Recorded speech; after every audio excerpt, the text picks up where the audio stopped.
know, and Alex said this to me the other day at lunch, there's going to be that one guy in the theater that's going to ruin it for everybody. Oh, here's who wins this match. I already know because it's already happened. Can you believe they... This is a bad idea.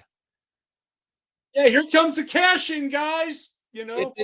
Well, no, that's not even a cash-in. They're shooting themselves problem. in the foot on that one, Don. Luckily, we don't That's have kind of problem. point I'm trying to say, you know. Yeah. I can understand when it's a noon local start time and it's live.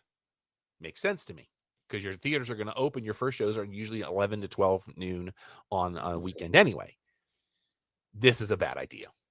All around. And my heart goes out to the people that are going to shell out good money and have this thing ruined for them.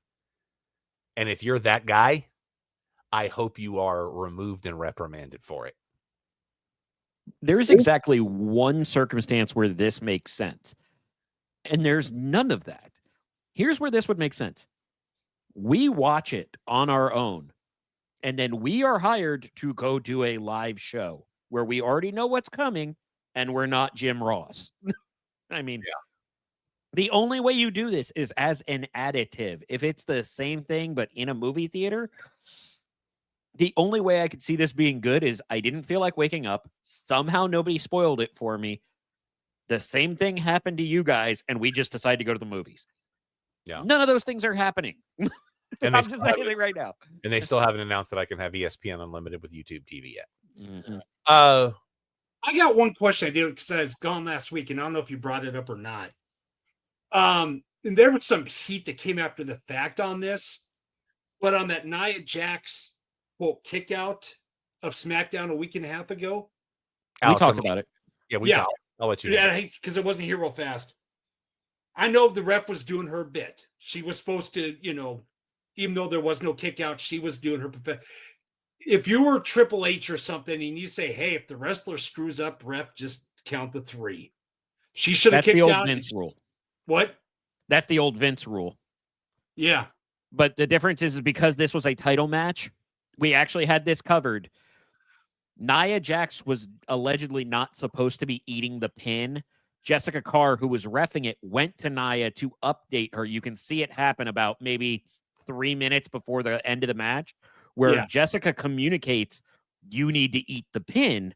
So when Nia came in and just had the kick off, she thought she was eating a pin. She thought that was going to be the go home because the actual close with the prettiest moonsault ever, she didn't think they were still going to do it on her. So she was just trying to get out so Jade could get help. Now, mind you, they wound up taking Jade out by herself because that is a tough woman. But Nia literally thought they were going home at that point because it was a pivot.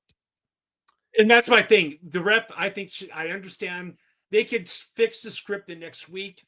If they don't kick out, hit the 3. No. Yeah. I get you on that one, Don, but I also understand they wanted to make sure to still have the big finish. For here's the thing, Don. If the voice in your ear tells you this is the pivot, this is the pivot. Yeah. That's why you have the earpiece.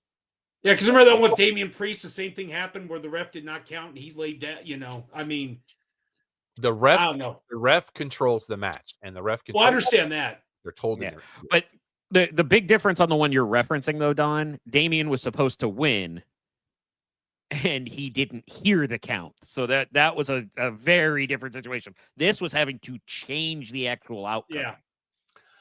On SmackDown this past Friday, Solo references that there's another piece to the puzzle. Who is it? Zilla. That's my first thought. I don't like it, but it's Zilla. I don't either. And he's on such a face run right now in Raw. It's going to be an adjustment. But you know the company's stance on that. Yeah. To this day, they still say what you've done in other places does not matter. But he's a really good face, and it's going to take some work. I feel like they want to lean into him as and I'm going to say this very politely because I like the kid. He's a natural heel. He is like Logan Paul because he's a very showy individual. He comes across as a natural heel. So putting him in there to kind of guide him up and not let him get lost in the TNA NXT fight feels like the right move to me. Don, what do you I think? will say this: his Superman spike is pretty cool when he hits it right. Superman, yeah. Are you saying Zilla as well? Yeah. Okay. Is there really another option though? I would love to hear other ideas because I got nothing. I got there. It's the returning Tamatanga if it's not Zilla. He's the one. Yeah, he's missing. That's a good point. Yeah. Can we stop renaming street fights? Because tomorrow now we have an Australian street fight. What makes that different? Are they going to swing the weapons the other way? I can't wait to hear somebody get. I can't wait to see somebody get hit with a didgeridoo. They're gonna bring in boxing kangaroos. Remember that boxing? Boomerang won't come back. Remember? But here's my other problem. It's always the city. It's always the city. Why is this an Australian street fight?